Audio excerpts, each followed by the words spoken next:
Hi, my name's John. I'm the lead pastor here at Grace Life, and welcome to a short summary of the sermon through Galatians chapter 4. We're moving through Galatians, and today we're just going to zip through chapter 4 and show you some highlights.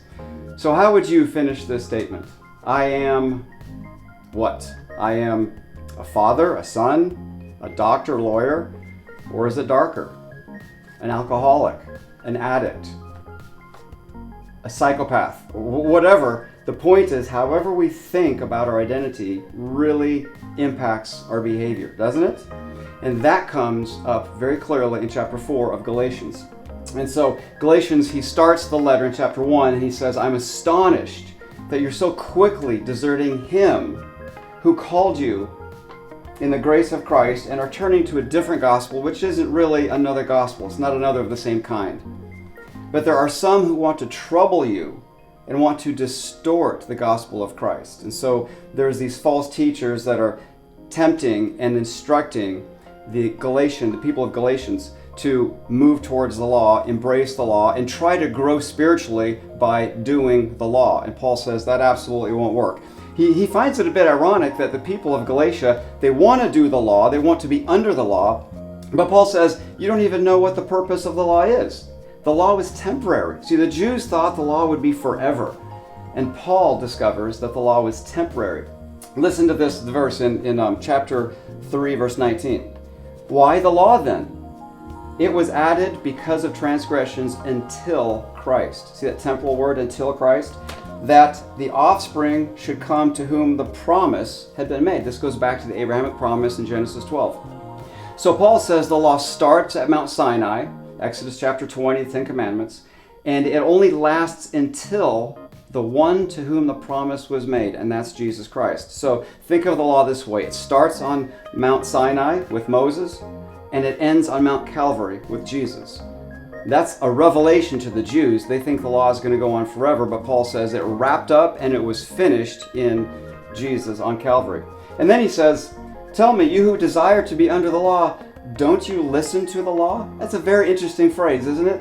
What do you mean, don't you listen to the law? Well, he's saying, don't you listen to the message of the law? What is the law saying? Well, all along, the law has been, it kills, it condemns. In fact, the verse that says it was added because of transgressions, that means it was added to stir up transgressions, to reveal transgressions.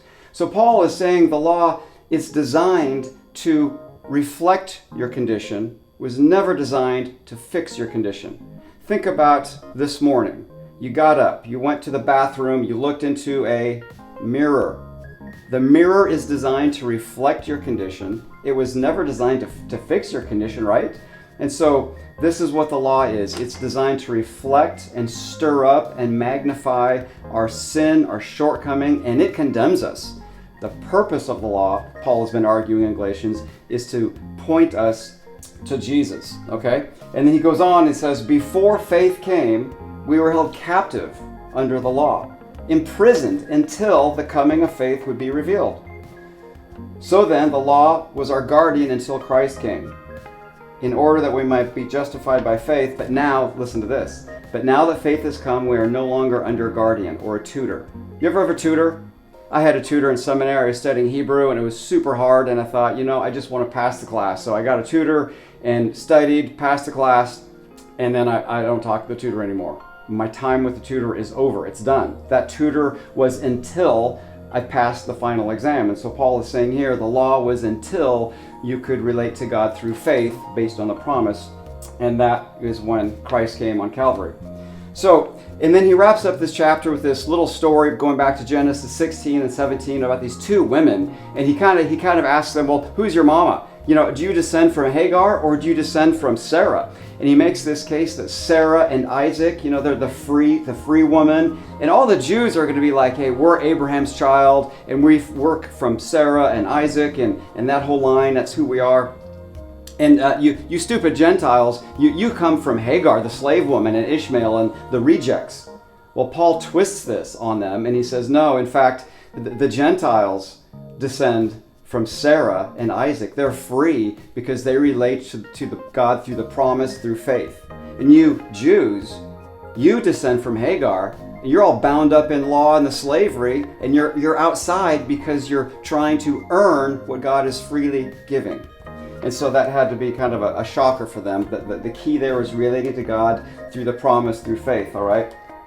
And he ends the chapter 4, he says, "So brothers, we are not children of the slave, but we're children of the free woman." So he would say, answer the question, who are you? I am a child of God through faith in Jesus, the promised one, unconditionally accepted based on his perfect sacrifice that never needs to be repeated. You know, the Levitical systems, they had to repeat those sacrifices over and over and over. So how do you think about your identity? How would you finish the statement, I am?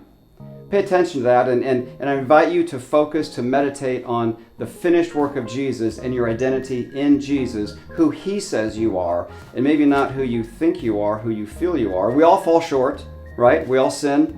We come back, we find acceptance, forgiveness, and our identity is in a child of God based on the perfect sacrifice of Christ. Hope that makes a big difference this week in your thoughts and your actions. Thanks for tuning in.